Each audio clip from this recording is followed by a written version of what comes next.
Look at this delicious red romaine. I started these 517. I have thinned some of them out just a little bit, and as they grow larger, I will thin via harvesting.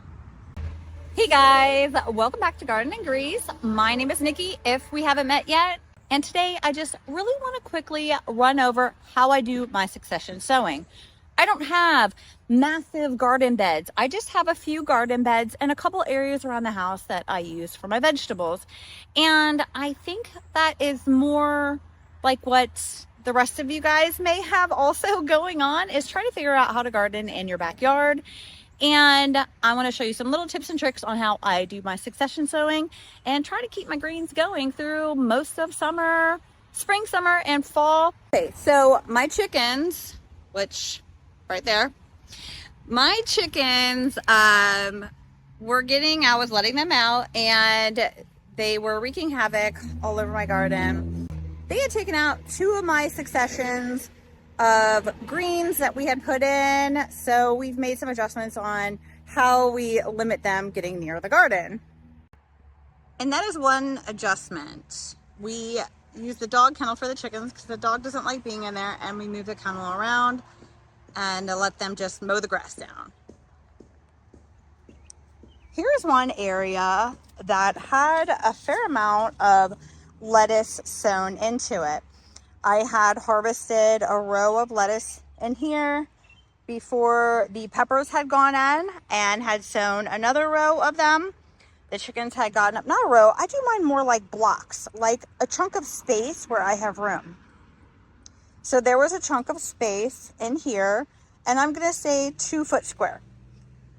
The only one remaining, and it is suffering, is this little Lola Rosa, I believe, and it's got anon, slugs and snails and stuff. It's got these 2 little leaves. It's not going anywhere. It's not doing so well. A couple plants that survived were the spinach. So I've got some spinach in here that did pretty good. That'll be what is left of that succession of seed sowing, my greens, that I will be able to harvest. So I'm eating on my last succession that I had harvested last week, and I can pretty much store my greens for about 2 weeks, and I can show you that on another video. If you guys want, just put in the comments. I'll show you how I keep my greens in the refrigerator for a couple weeks, and they're still crisp and delicious. Following that spinach, the red romaine will be next, and it should have also had the Grand Rapids lettuce with it, but that underperformed, and if any came up, something ate them, so not so well. So this is the 3rd time I've tried growing the Grand Rapids from the Dollar Tree packets and have been let down. So I'm done trying with that packet of seeds. I have this over here. Now, yes, our days are in the 80s, and there's a lot of noise in the background. Everybody's outside right now, weed whacking and doing work on their property, so I apologize for that. And we live on a busy street. Now, the way this is going to work, even though we've been in the 80s and it's only going to keep getting warmer and warmer, is that these tomatoes are climbing this trellis. So these tomatoes are going to shade this area nicely for greens, and I'll be able to put more successions around them. I'm going to line this little area here. It's finding little nooks and crannies in your garden in summer this time of year that are going to be a little bit shaded. So right here, I'm going to put some more in, probably today or tomorrow, to get me going after that. Well, I actually have another succession I'll show you that's after that one. But I also, so I have the shade that's going to come off of those tomatoes. And then we have these massive trees that shade over here. Plus this tomato plant I have here was an extra. I didn't know where to put it, so I put a stake in the ground. So that's going to shade as well. So it'll help keep that area cool enough and shaded enough that I can keep the greens growing.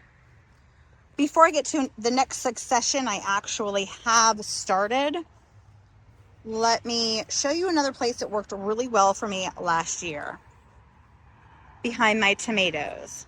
South is that way, east and west. And right under here, under the protection of the tomatoes, I was able to keep lettuce going, I think all summer, if I remember correctly. And last year I didn't take a lot of notes, and I should have. This year I definitely am. So once these turnips come out in between here, yes, I densely pack stuff in. And some of it's just trial and error to see if it'll work. Some of it I know it's worked, like the lettuce I know is going to work underneath of here. So I'm going to actually, when these turnips come out, which will be soon, I get some purple tops in there. And I'm pruning more of these lower leaves on my tomatoes. This area is going to be great for lettuce. And I have some basil that's actually, even though it's not getting a super amount of sunlight, it's doing pretty good. And then as I prune, the higher up we go, we'll be pruning more tomato leaves and tomatoes. The basil gets more sunlight, but it does really well under there, actually. If you notice, I'll link a video to this cattle panel and our other tomato trellis system. Look how cool this cattle panel is turning out. Those tomatoes are just doing awesome. I'm going to do a video on keeping up with these tomatoes. Just kind of tucking them in there really good. And how I keep up with my trellis tomatoes as well. And I'm going to discuss some other successions, not just the greens, the leafy greens, but my next succession of leafy greens I sown a couple days ago, and I have them in these little containers just because I want to control their location a little bit. I've got some ideas, and I have a little bit of a harder time sometimes when the garden's kind of big and going, keeping track of the littles so I don't accidentally pull them. So I've got some different greens and stuff started in these cups and containers so I can keep a little track, and then I'll separate them and put them where I want them. But this spot's really nice. Now this is a new garden bed for us, and I think it's going to work really well. There's an overhang over the house, a pretty intense one. So this will get morning sun, and yeah, I have tomatoes growing there. I found that some just self-seeded themselves last year and did really good over here. But these are little cherry or smaller tomatoes, so they're not like, that's not a cherry, but they're gonna stay kind of small and compact plants too. And I think lettuce and greens are gonna go really good here because they're gonna be shaded in the heat of the day and keep cooler because of the concrete block wall of the house. I believe it may help to keep it a little bit cooler over here than what it would be in other places. So we're trying that. It's just like one of the little nooks that I'm finding, that I think that will do really good with. Some other things we need to keep in mind for successions is I also do, I don't know if you want to call it succession, but it is another planting of bush beans. I like bush beans over pole beans, but I'm gonna want to do another succession of bush beans. Now, not all of my bush beans came up. I did 2 rows. Some of these didn't come up, so I had to replant a couple weeks later. So I got some replanted ones starting to sprout.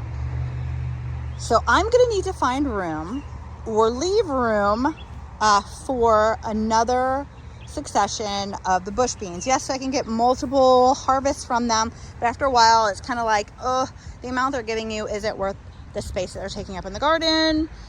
And I find it's really nice to just have another run of beans to go in. Same kind of goes for like cucumbers, zucchinis. When these start to get kind of disease ridden, it's sometimes just easier to get rid of them and have another succession ready to go that you started in a cup or just started in the ground. Like I had one that didn't do very well, so I replanted, which I'm gonna have to pick one or the other on that. So I replanted another zucchini, a black beauty. But I have these pots sitting here now because I need to get those individually potted up and moved where I want them to go. There was some of the winter sown stuff. This whole area here and back, well, I do have some zinnias I put back there, but that's open, and I need to decide if I'm going to kind of leave it open and just mulch it for another succession of beans, zucchini, something, put something quick in here, like maybe some beets, radishes, something that's quick, that's going to come out really early in here, and save it for some of my beans or next run of, you know, zucchini, something like that. Also, something that's going to free up some space is my brassica bed will be getting harvested rather shortly. Look at those big, beautiful heads in there. Some of them are forming some really nice heads. Some of them not so much yet. This is supposed to take longer, but I don't think it's supposed to take that long. Anyway, I'm gonna be taking these out. Mind you, onions all over the place will be coming out midsummer, so I'll be putting successions in there. And my broccoli is gonna be coming out. If you can't tell, it's raining literally right now, and it rained last night. So you can see the rain really good on that broccoli, which I keep mesh over this bed, and it has saved me big. I totally suggest that. There's another broccoli head. We got more kohlrabi, some more of the cabbages, which are a little smaller. They're shaded out by some of the other bigger stuff. So like the bigger heads and some of the bigger stuff will be getting harvested soon, and that'll free up some more sunlight for some of the smaller heads. And then I'll have space in here for a succession of something. Something I'm going to keep in mind is the tomatoes are going to be super tall and casting some shade over here, which is nice in the depths of summer. So I need to decide, do I want to put a run of lettuces back here? I was thinking something like a run of kale, or a run of chard, or maybe my beans, my next set of beans are going to go in this bed. So I have a lot of possibilities going to be coming available, and keeping in mind of the things that I'm going to want to do more of. I want to do more carrots. I want to do more beans. I want another succession of the summer squashes to go in. There's quite a few things that we need to think. Okay, well, yeah, we have a lot of stuff in the ground. We're not done. We're not done seed starting. We are not done planting. So there's, in the season of gardening, which it actually starts early spring and it goes until the last frost, and some things like the kale and the spinach, they'll actually stay in the ground all winter. I have some that do really good all winter long. They don't grow, but they stay around. So we have a lot of harvesting, and then we're gonna free up a lot of space, and then we're gonna have a really nice fall garden of brassicas and stuff that are gonna go in, Brussels sprouts and things like that. So it's like succession sowing all summer long. And I don't necessarily succession sow every 2 weeks. Like I said, I can keep greens in the refrigerator for about 2 weeks, really nice and crisp. How much am I actually going to eat? How much is my family actually going to eat? And do I need to do it every 2 weeks? Especially if I'm doing like the cut and come again, like leaf lettuces, which I can make like a short little like couple of square foot area of the cut and come agains last a really, really long time. But I do really like the head lettuces a little bit more. I'm finding like a good butter crunch, which I'm not going to do in the depths of summer. You know, mind you, when you're doing these succession sowings, keep in mind some of you're going to want more heat tolerant greens, which doesn't really sound like any of them are all that heat tolerant, but some of them kind of are. So keeping that in mind when you're doing your successions, that you're going to try to keep going all summer, even though you're using shade in your benefit. I'm going, like, here's the red romaine that I did. That was a MI Gardener. I like the little Lola Rosa. It's like a leaf lettuce that's really nice. And I do like the Bloomsdale spinach. It's one of my favorite spinaches. And I don't have a lot of luck in the depths of summer, but I'm going to try anyway in some of my shadier areas, like that new bed next to the house. And I'm going to be putting some more Swiss chard in. So this is a short little video, and it's starting to rain a little heavier on me. So, oh, and the bugs are like super bad right now.